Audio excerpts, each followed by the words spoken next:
And we are back with more on News Talk Saga 960. So very glad that you could join us on this edition of the Mark Petronis Show.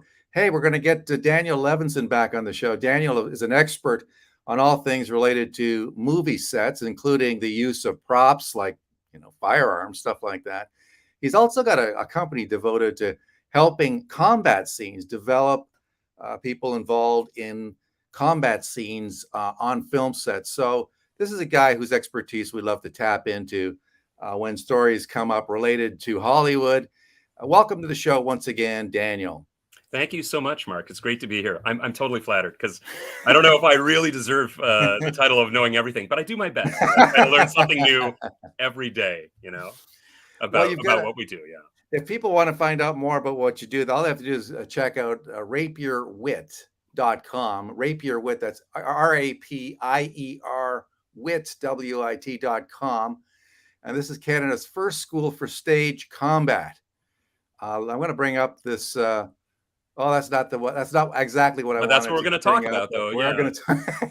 I'll get shots of the website in a minute. Yeah. No But I worries. do want to ask you about the situation with Bruce Willis because it is sad, of course, recently announcing that he's stepping away from a long, illustrious, and lucrative film career for Willis. And the word is that one of the things that maybe led to the decision to step away from movies is incidents involving the misfiring of guns on movie sets. This is a story that ran on the New York Post. Bruce Willis misfired guns on movie sets amid cognitive struggles. That, according to a report. Willis, who was, as I said, stepping away from acting amid cognitive difficulties caused by aphasia. Alarmed movie staffers, we're going back a couple of years now, when Hmm. he misfired a gun loaded with a blank and last year perplexingly asked what he was doing on a film set, that according to a report. So, a very sad situation. But okay, so you want to talk about this? I Yeah. mean, obviously, you can't have people who are cognitively impaired Right. um, I handling guns. Yeah, and with your permission, I just want to pull back a little bit on something, just because, Of course, first of all, I read this article too, and I was quite struck by the fact that it was obviously not just this year, but it was some time ago, a couple years ago, where the person had talked about the challenge that he had faced, and I think uh, the the area that we're talking about, like art, the performance, be it the actor, the singer, the dancer, there's such an embracing of youthfulness and a need for being, strong and physically capable and, quite frankly, beautiful. And I think what is going to be always super hard to uh, deal with is these people that we love to watch, who had a profound effect on us when we were audience, um, are aging, and we're seeing actors leave roles that they obviously created. We're watching a number of the Marvel actors no longer, being used in the movies. Part of it's that they might be tired of doing it, but also there's something to be said about just the challenge of keeping up with the physical demands of uh, being in that kind of shape and being able to look that way. And it's always a shock, speaking personally, where you're watching a movie and an actor that you like very much and you haven't seen in a long time. And of course, to you, they haven't aged at all in your mind, but then you see them, time has passed, and they're not obviously 30 anymore, or 25 anymore. And so the things, going back to the Bruce Willis issue, I think speaks very profoundly for all of our fears of aging and losing our skills and our abilities. We already are concerned about people having control of firearms or cars in the normal rest of society, but on a set where the pressures are so high, the needs to get what you are doing done so quickly, and the turnover of film shots and achieving what is on the sheet for the day is really extreme. And if you're already uh, dealing with slowing down, or a change in your ability uh, uh, to hear or to share information, because of course his issue that they shared was aphasia, so it's both an understanding but also sharing what you're trying to say.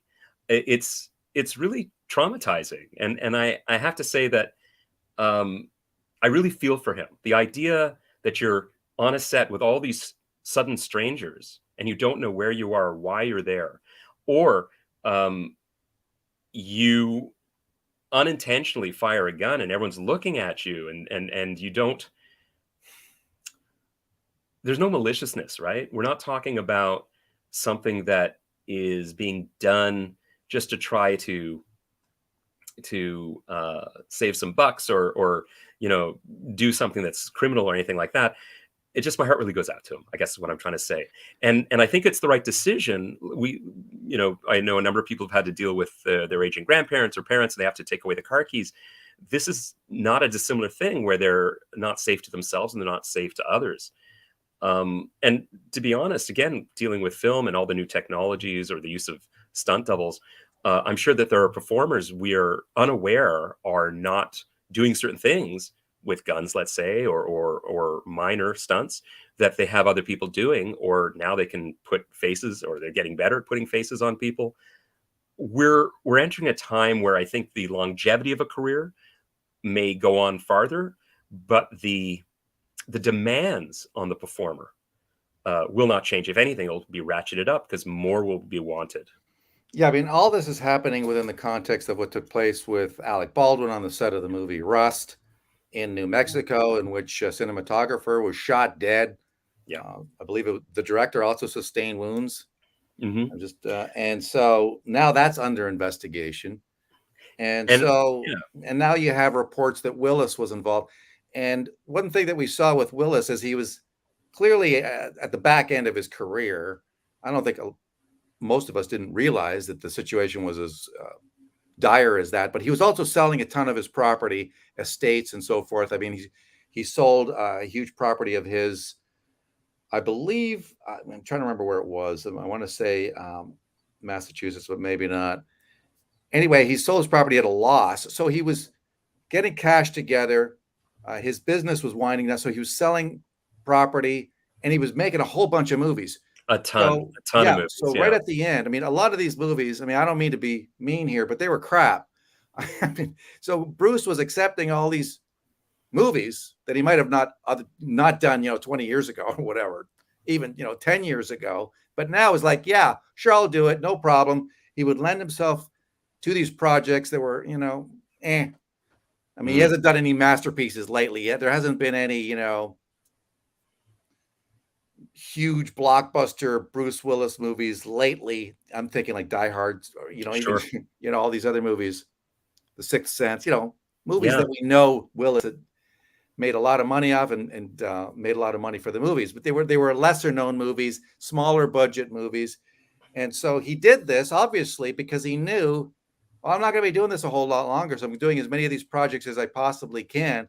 But if some of those projects involve him handling a gun, well, you got a couple of things that are happening here. You've got a guy in a state of cognitive decline that is worrisome, to say the least, and we've seen evidence of it, according to this New York Post story, where things were going on and people were a little worried here. Should this guy be handling a firearm? And then, maybe he wasn't remembering his lines, asking worrisome questions about where he was. I mean, we've got a president of the United States that seems to be fitting that. Well, Uh, not going to get involved in that, only because well outside I know you're my not. lane. But I I do want to do, but say, no, you I know don't have it's to. your show. It's your show. But I was going to say it's interesting. Yeah. There were stories about Marlon Brando near the end of his Nice career where. segue, by the way, getting away from Thank you. the Thank you very politics. much. Well I am done. not a politician, but I am a diplomat. But I was going to say that there's stories about him being fed his lines via earpiece, or um, reading cue cards being held up by the other actors in the scene. And at one point, I think we would have dismissed it as eccentric or arrogance, or there's various things that it might have been. But you start to wonder, are these red flags about various performers that were, as I said before, really important to us in audience, and therefore hired because they had a huge following. Were these people already finding workarounds for challenges they were having cognitively? And obviously, we're talking about something that's a lot more serious than misfiring a gun is obviously something much more serious than not being able to remember a line or two.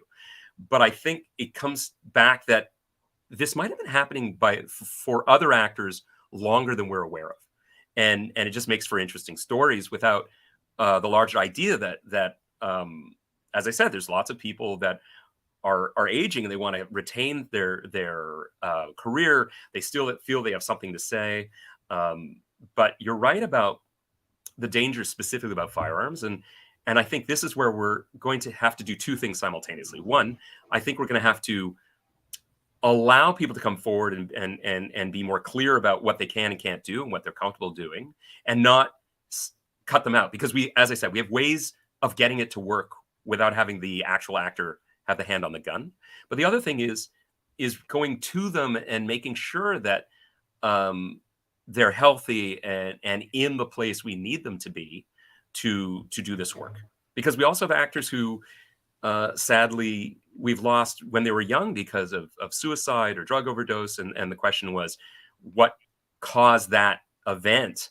Was it a huge amount of pressure? Was it an inability to function and they didn't have people looking out for them? I mean, there's all these tropes, of course, about the entourage and people who are right beside them who are protecting them but not really protecting them, right?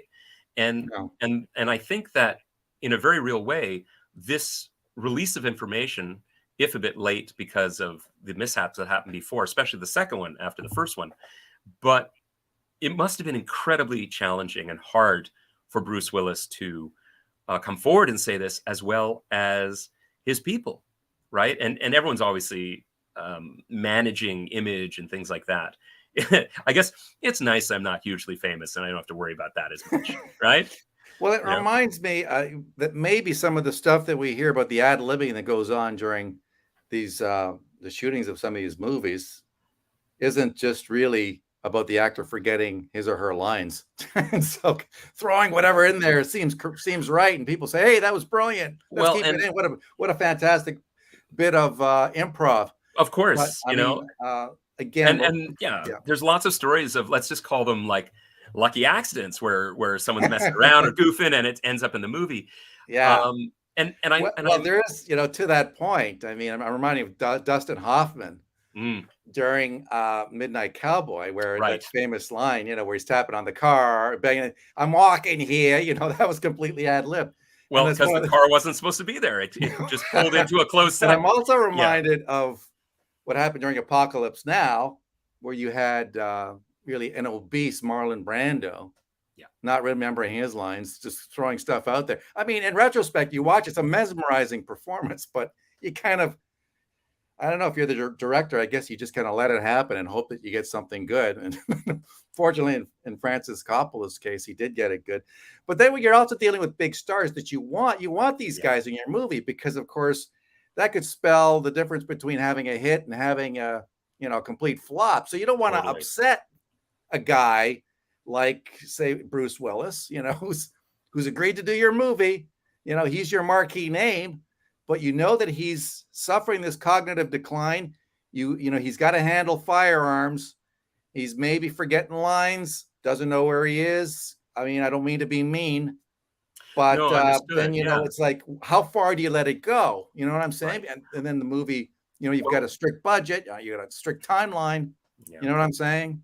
But to call back to a previous time I was able to visit with you and talk, one of the things I remember saying was the appropriate prop for the appropriate project. So remember that um, I still am a fan of using blanks in both film and live performance when it's appropriate, because it allows uh, powerful performances, and especially in live performances, the audience is affected by the smell and the taste. The quality of the gunshot's very different than just a loud noise. But if you have a performer who otherwise you are able to help through the project, but you have concerns with firearms, there are non-firing props that can be used with CG, putting the gunfire in later. As I said, we could use a stunt performer, so you have all the acting in front, and then all you have is the stunt performer's hand or stand-in firing the gun. I mean, there's lots of really, really clever, let's call it film magic, that will allow us to suspend our disbelief as an audience and totally buy what's happening, and still, I guess, allow the production to have its cake and eat it too. So we have these performers that people still want to watch, and yet we can do things to allow them to work without having to put them in a place of discomfort or danger. The other thing about it, though, of course, is, and as I said, there's a drive of youth and an embracing of youth, I think, in our superculture, not just in film. And there's a lot of people hungry who are in the next generation, the generation behind, and they want in, right? And so at some point, I guess we all have to bow and step away, and it's hard to know when to do it. But you don't want a tragedy to happen before no, you, no, you know. no, In this no. case, it's not like we're getting close to something bad happening. No, I agree, and nobody wants to go out that way. And I guess nobody wants to go out that way. No, right? and I should be clear. I really don't think, especially after bad enough for one, but the second time there's a misfire, that's when you have to make some new choices, right? Yeah.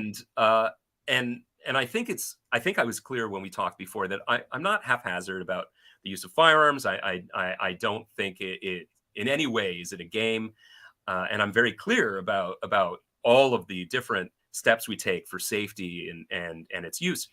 So the question again goes back to the people in charge, in authority, who have the ability to say, we're not having you do that.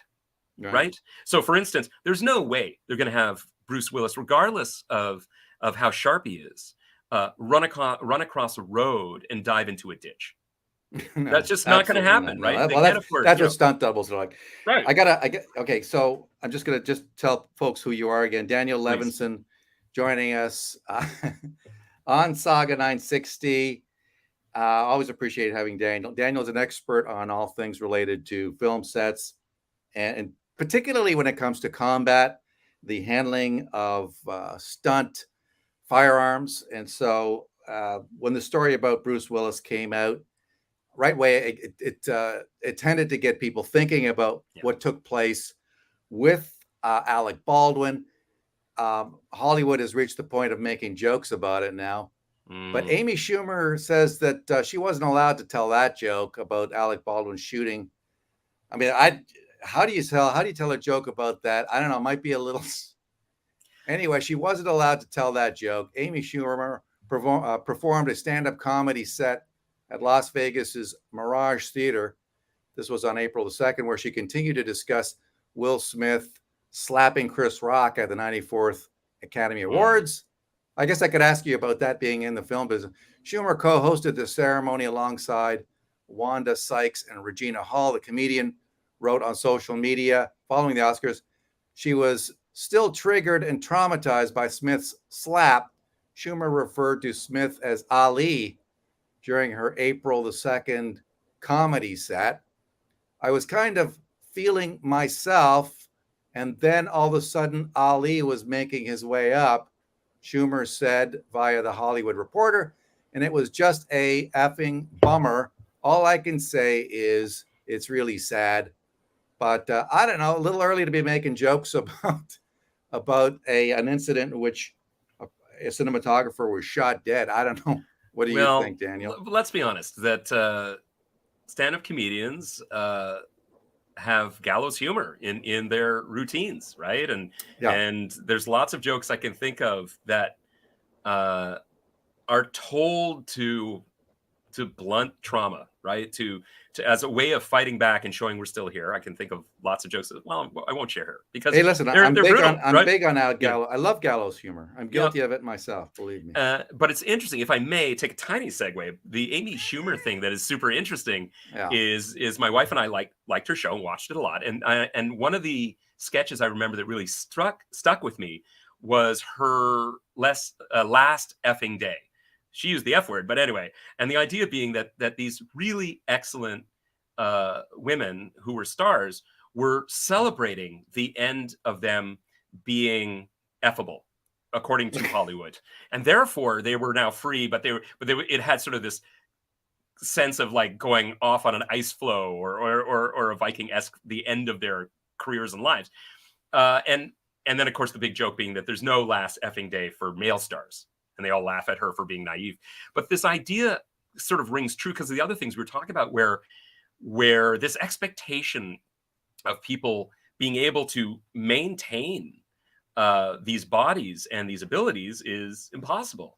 I was thinking about Henry Cavill and what he has to do to look good for Superman and for The Witcher, and it's extreme. We're not just talking working out and keeping fit. It's past that. It's water starvation and extreme diets and things that aren't healthy, because we're talking shirtless scenes, right? As opposed to physical scenes of capability of being able to sword fight, where you build up musculature and train and keep loose and limber. We're talking about aesthetics and look versus like just the look of the body versus its ability to move. Is that one And of your areas too of expertise? Is training actors and I'll helping fully them? admit I am the laziest person you know, and I have a fantastic personal trainer Body. who I was gonna keeps me say. a body. Wait, I'm just going to unzip here, but no.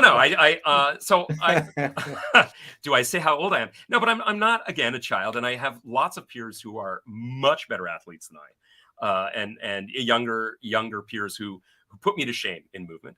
I want to keep moving, like I want to keep be able to do my skills, and COVID was brutal for us being able to train, and I think I haven't lost my abilities, but I fight differently now that You I'm fight not differently. Okay. totally, like, let's call it smarter, right? You Okay. know, and there, you I'm know, gonna put your oh, there we go. website Yeah. up. Yeah. So this is Rapier Wit, Canada's first school for stage combat. Okay. So say you want to train me to be involved in a fight scene. Say I'm in a Western. Hmm. Well, And first thing, honestly, you're going to laugh when I say it because it sounds sort of really, but I want to know exactly what you're doing and why you're doing it, right? Because pulling a gun out of a holster isn't actually that hard, but doing it in a way that makes people want to watch you, that's the secret, right? And the idea of also how good is your character, how experienced, how ready to take life. So we frequently are playing people who are emotionally ready to murder another person, but the question is how capable, how skilled, and again their emotional state. And so you can see in this picture, which I love, with you see the swords and the shields. Earlier, they were fighting, and on the ground there's spears. They were just going at it, and there's this excitement about the weight of the prop and how it speaks in its movement. That's again one of the reasons why I like blank guns. okay, You so know, I got to ask you this. please. How much of what you do has to be historically accurate? Because I mean, Mm, you know, you're not going to be teaching, say, somebody, say, in a medieval scene, or say the Roman times, sure. doing jujitsu. You know what I'm saying? Or Right. or So doing kung fu type yeah, moves that you wouldn't expect, or incongruous. I'm not saying that the Romans didn't do that kind of stuff. I don't know what they did, but you know what I'm yeah, saying? It's like there's ways to fight that are appropriate to the movie and ways sure. that Well, aren't. I'll speak about what I do, right? So in the beginning, I was taught a certain way of fighting. And from then to now, I've constantly studied and tried to learn more about historical stuff for no other reason to make my fights more interesting and more engaged in the time. The rule that comes down to everything, though, because I work with fencers, I work with martial artists who are extremely skilled, that aren't necessarily doing performance, is the thing you have to remember is the audience, right? And you need to figure out how to perform things that make us believe you're the character in the time in the story. That doesn't mean we have to be perfectly honest in the attempt of creating reality. In fact, quite the opposite, because depending on when you grew up and what movies you were watching to sort of set your idea, we project our time on past all the time. So Rome, it's interesting you're talking about Rome. If you look at different movies about Rome looks in the movies the way we perceive Rome should be from whatever time the audience is watching it, Sure. you know? And so there are things we know, and there are things we don't know, and there's things that audiences have expectations about. So for instance, there's a lot of people who are really embracing and exploring true historical fighting forms. They do something different than me. And they laugh at movies because it's like, well, a sword can't cut through plate armor. That really, but that's the costume, and we have to figure out a way to make it believable that the actor dies, right? There's lots of movies where people are doing superhuman feats, like in Lord of the Rings, where someone can shoot, 300 arrows in the amount of time I think a superior human could shoot maybe 10, you know. But that's the story. And the other thing I think the takeaway from all that is, if you're ever watching something and you cross your arms and go, "That's just garbage," and I can't believe it, probably something's gone wrong. But most of the time, you are just taken along, and you are embracing the reality. So, for instance, Batman can have all these tools on his belt, despite the fact he probably would need a dump truck for size vehicle to have all the things to reach for. The ability to fall and catch yourself with one hand on a wire thinner than a spider's web would cut your wrist off or dislocate your shoulder. But no, we don't care, because we believe it because of the reality. But Sure, if you have suspension exactly, belief. It's all about movies. But totally, while I got you on, I've got to ask you about the Alec Baldwin shooting. yeah, Directors Guild of America launching a safety committee after the Rust tragedy. A wrongful death lawsuit now from Helena Hutchins' family alleges that the industry safety guidelines were ignored. The Directors Guild of America, which represents more than 19,000 members, has launched a review committee to improve on-set safety following the Alec Baldwin Rust movie shooting that left cinematographer Helena Hutchins dead and director Joel Souza wounded in October. So what's the buzz in the industry around this? So I think the best way to think about it is, on one hand, we hope good things will come of it and better rules, structures, and systems are in place. But there's always that nagging voice in the back that, in my head anyway, that's, what if they simply had followed the rules that were already there? That often we make rules or laws because there's a perceived deficiency.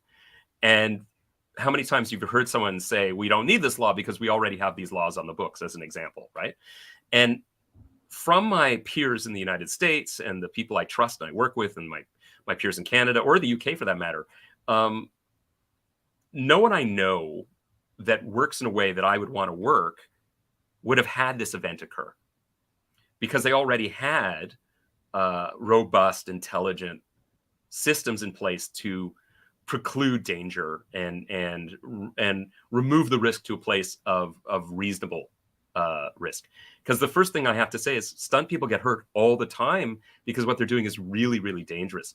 Falls, car crashes, and it's not that they're all cowboys and not putting in structures or systems in place, right? No, I'm just like, what they're doing. It's like professional athletes playing like contact sports get hurt, but this is something else entirely. All the things that, and remember, we're getting dribs and drabs of information from Rust, but the things put up huge red flags that in no way, shape, or form sound like anyone was following any system. And that's I gotta include this this comment by somebody tuning in. It's Hollywood. Big whoop. Stop wasting my lunch on this. Yeah. Well, there was a reference to Joe Biden earlier in the interview. Feel them good vibes. Not many good vibes there, but thanks for your comment. Regardless, everything's got to be serious. I know. I feel terrible in bringing your entire show down. Oh my God. Well, anyway, it's been a lot of fun, regardless. But no, I appreciate you doing this, because to me, from my vantage point, we're in a cultural conflict as much as anything else. That's not your purview. That's not your bailiwick, but it is. It is no, mine. I understood. If you don't mind me asking, it's like, because I really want to be fair, right? Like, I want to give you the answers that I think you deserve and your listeners should hear. Do you feel sometimes I'm totally dodging questions? I got to know for next time. Well, I thought you did a fantastic job as usual, and I appreciate you coming on the show. It's always fun. I mean, it's interesting for me because Hollywood, of course, is political. I mean, like it or not, Hollywood constantly sticks its head in and nose into the politics of what's going on. So it doesn't hurt to occasionally look at what's going on in Hollywood. I mean, we've seen what happened just recently with Disney, of course, now subject to a boycott in Florida over its ongoing confrontation with the DeSantis government and its education policies. So, the lines between Hollywood politics and more serious stuff constantly gets blurred. We saw what happened with the Willis slap and the rest Mm. of it. I mean, what you want to give me 30 seconds on that? Was Well, it was that because I've heard some people people people think literally it was a told, yeah, stunt. Some and I'm people like, think it was a stunt. I don't think so. I got to be honest. I was as shocked as everyone else. I will fully admit I wasn't watching the Oscars, and a bunch of people, my phone blew up as people sent me this to look at. The thing about Will Smith I find interesting because he falls right into that category of the action hero who he was the god of summer, right? I mean, the summer blockbuster was his year after year, when you remember, and now he wins an Oscar for much more of a character driven performance, and it's interesting because I feel like he's being pushed into a direction where he's to be a different type of actor. It says nothing about the slap itself, but it's a good example of I think what happens when we're watching our artist age. But as for the slap, I got to be honest. I'm afraid to say anything totally set up because as I said, my phone blew up, and man, everyone had an opinion, like they were literally in corners at a boxing match. Yeah. And it seemed so. I'm I from don't know, Toronto, man. Canada. It's like I figure if I anybody don't would see know that whether a it lot. was set up, it would be you because you're an expert on this stuff. Oh, great! No, I mean, the pressure. if anybody could tell whether this thing, uh, oh, Oh, this is Jerome Hildebrand. Pfizer just released a drug that helps with Jada's condition. Well, I guess the implication there is that the setup had to do with something to do with Pfizer. And yeah, I heard that rumor too. Like you somehow heard that? Pfizer, Okay. Is that the buzz? Pfizer runs all of the Oscars. Like, man, I don't know. It's just the strangest thing. I'm still I don't know, looking but for, people are getting into it. So, but among there the you stunt go. Feel them community, good vibes. I mean, we're wasting people's lunch on talk about Hollywood, but right. some people are getting into it. All I was My going to say friend, is thank you so much. It was a listen, thank pleasure. you. Call me anytime. Well, you'll come on again anytime stuff happens that we can spoil. Feel them good vibes is lunch, uh, whether it's Hollywood or anything else. Thank you so much. All right, my friends, appreciate you tuning in. Got a break for now. Daniel Levinson, again, check out Rapier Wit, combat for stage. Okay, so this is Canada's first school for stage combat, and got to take a break. Back with more on News Talk Saga 960 and the Mark Petrone Show after this.